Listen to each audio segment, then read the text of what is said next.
There's two forms of capital. There's debt and then there's equity. Now, there's things that are equity that look like debt, and there's things that are debt that try to look like equity. So what do I mean by that? Well, first of all, the simplest form of a debt offering that you could do, or a way to raise debt, is a mortgage or a promissory note or a collateral mortgage or anything in between. The most simple way that you could raise equity is common equity. The slightly more complicated way to raise equity is what's called preferred equity.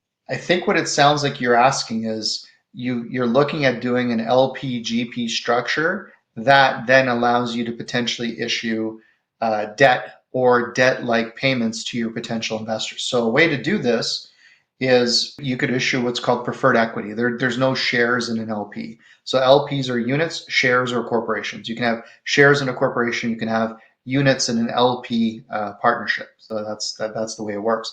So as an example, how you could put a deal like that together is if you imagine as the capitalist, as the deal guy. So if you imagine the limited partner is the capital and the general partner is the operating team, the people that are actually putting the deal together.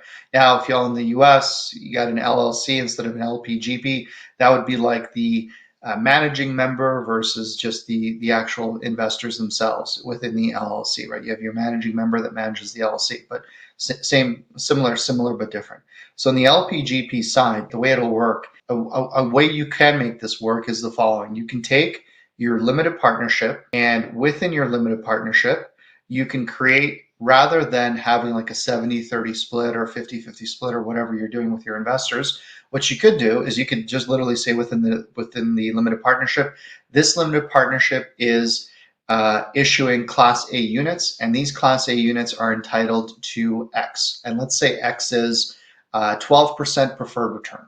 And that's it. So literally that 12% preferred return or 8% or 14% or whatever it is, that preferred return is all those Class A units are entitled to. So in other words, they're entitled to their money back, obviously, and they're entitled to a 12% preferred return, as an example.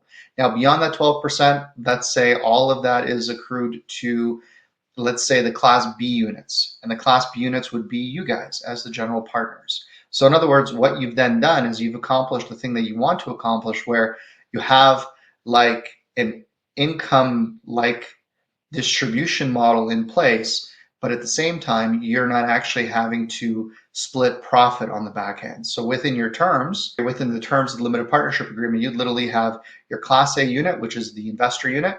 They put in the money, they get a 12% return on that money, as an example.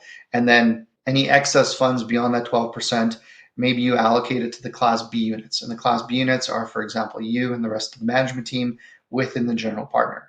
Now, again, I'm grossly oversimplifying. I don't know what kind of deal you're doing or what you're working on, but the cool thing with what I just said, if you structure it that way, effectively your investor has gotten like an income-based return on their money, depending on where you're investing in, obviously.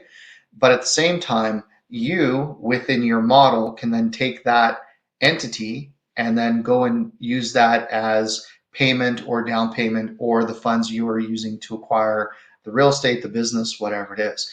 Now, the other extreme version of that is you don't do a fixed return of 12% or whatever it is. You do a, hey, here are my Class A units, but instead what we're going to do is we're going to split everything 70-30 right out of the gate. And that split is, more of an equity-based split where your investor comes in. It's harder to quantify to them what kind of a return they're going to get, because you're basically saying, hey, we're going to do a 70-30 split. And they're going to say, well, what does that mean? And then you're going to have to get into the pro forma and show them, the potential of the business. And you may want to do that on the preferred return side as well. But at least on this side, you can more easily display that for them. One thing that you need to know is that, actually, there's a lot of things you want to know. But for example, if you're looking at it as like a lending instrument, then it's really important that your terms match up from where you're ultimately placing the funds to the waterfall going up. So in other words, quick math, like as an example, we're going to pay our investors a 12% preferred return because we're lending out money at